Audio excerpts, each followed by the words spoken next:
Hello guys, Mr. Hugo here on Quick Maths Academy, and today we are going to be talking about real life graphics, okay? Use the graph to help you answer the questions below. A sink holds 25 liters of water. Approximately how many gallons of water will it hold? Okay, so we have a chart here where they are showing us the conversion between liters and gallons. Okay, so you can see the more gallons you have, the more liters you have, and that's what is being shown by the graphic. There are some values that we can see. For example, the the 2 gallons, we can see that it's approximately 10 liters. It's not 10 liters, but it's it should be something like 9 or something. All right. Anyway, this has been shown here, and the question is, if we have a sink holds 25 liters of water, approximately how many gallons of water? Let's consult the chart for that. Let's see this in the chart, okay? 25 liters of water. Okay, where do I have the 25 liters? Well, I have it in here, okay? 25 liters. Now, I gotta go to my line, all right, to see how many gallons that will correspond. Okay, so it's pretty much here, I would say, right in the middle of 5 and 6. So let's say that is 5.5 gallons. All right, so we write 5.5 gallons. Okay, estimate how many liters of water would fit into a 10.5 gallon container. Okay, now it's the other way around. Okay, they are giving us the gallons and they want us to say how many liters. So the 10.5 gallons will be here in the x-axis, and if we follow that to the chart, let's go to the chart. We can see that our point is somewhere here, so right in the middle of 45 and 50 liters, right? So in the middle of that, or right in the middle of that, we have 47.5. Okay, so let's say, okay, this is somewhere here that we are pointing to. Okay, so our answer will be 47.5 liters. Okay, Christie's paddling pool holds 80 liters of water. Explain how she can use the graphic to estimate how many gallons of water it can hold. Okay, so yeah, 80 liters of water, we don't have that in the chart. Okay, but we can use this chart because well, we have from 0 to 50 liters. We can use 40 liters, for example. Okay, because if we know how many gallons are 40 liters, we just have to double the result and we have 80 liters. Okay, so 40 liters, let's see how much it is. Let's follow through to the chart. It will be in here, and in here are just below 9. Okay, I would say this is like 8.8 liters, let's say, something like that. Okay, and if 40 liters, if 40 liters is, let's say, 8.8 gallons.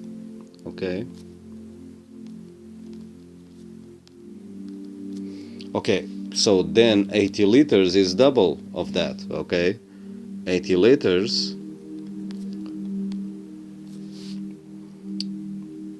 will be 16.6. No, not 16.6, 17.6. 17 17.6 gallons. Okay.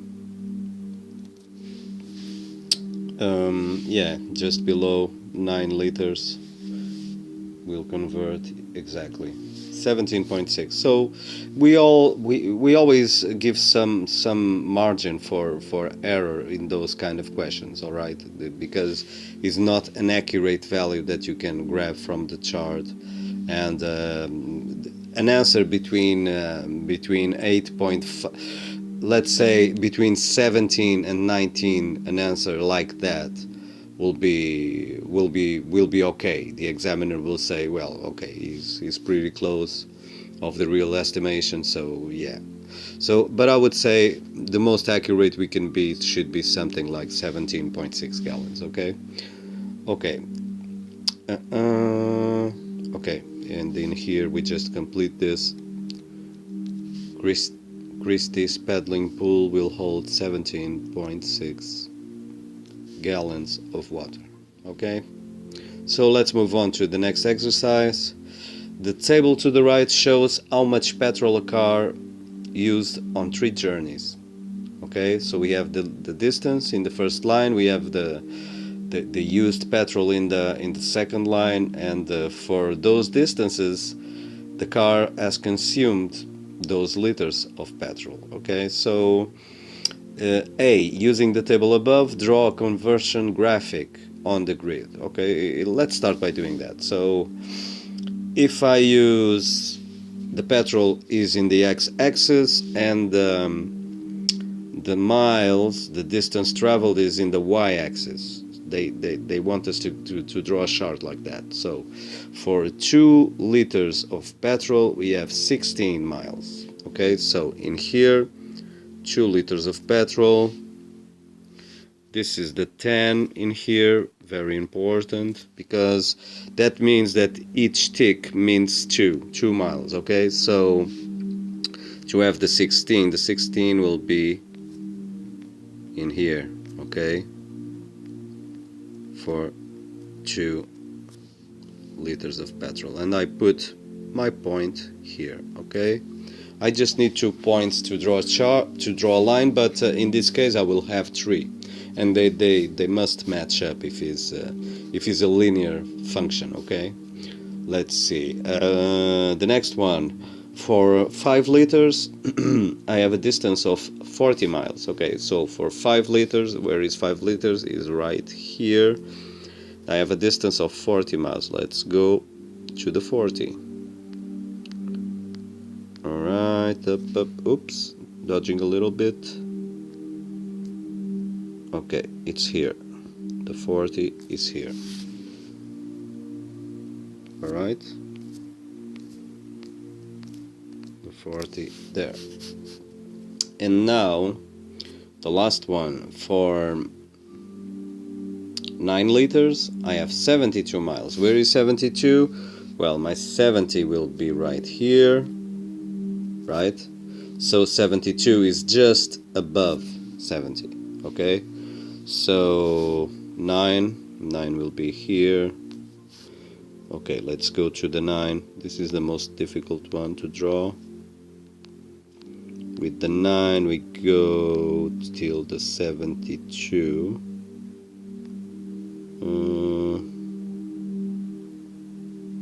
72 is here. Okay, 72, and it goes from here also.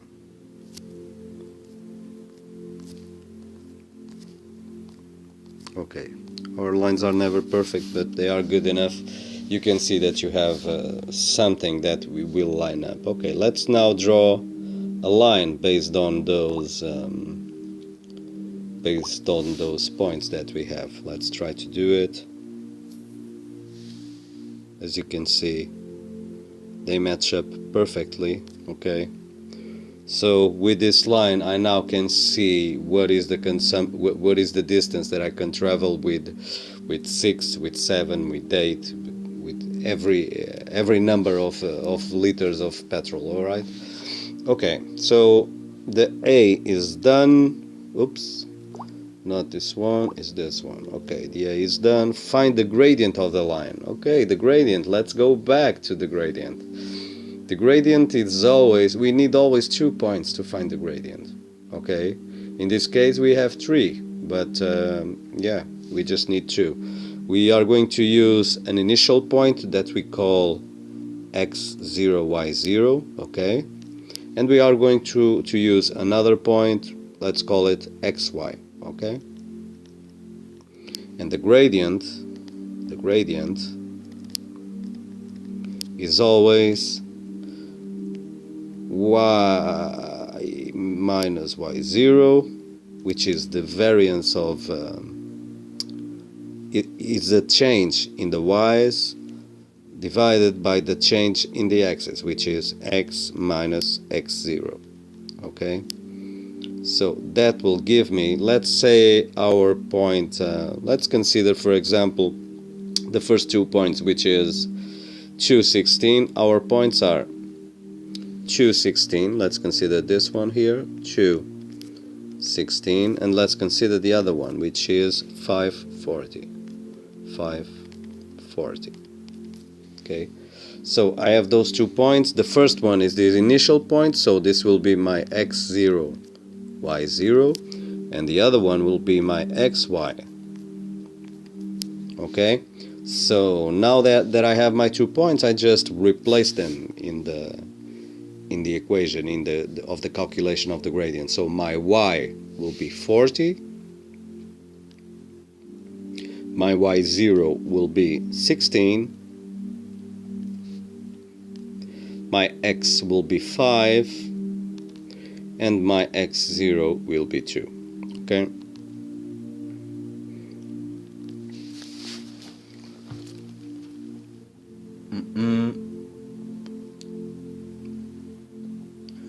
so that will give me 24 over 3, and 3 times 8 is 24, so is 8. Okay, that means my gradient is 8. Gradient is 8.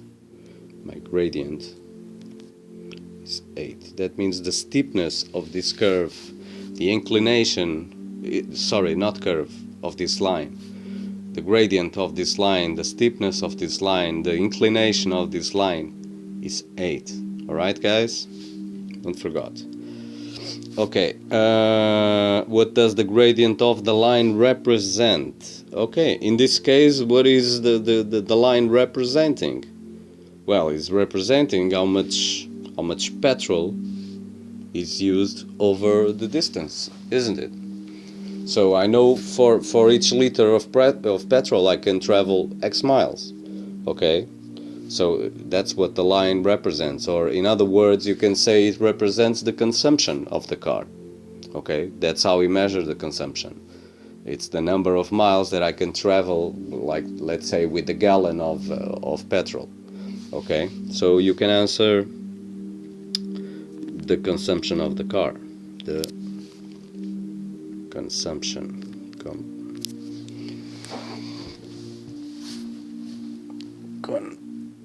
Sorry guys, consumption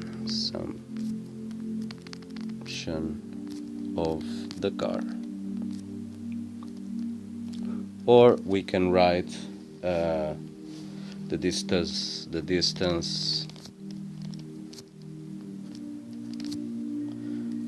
traveled by liter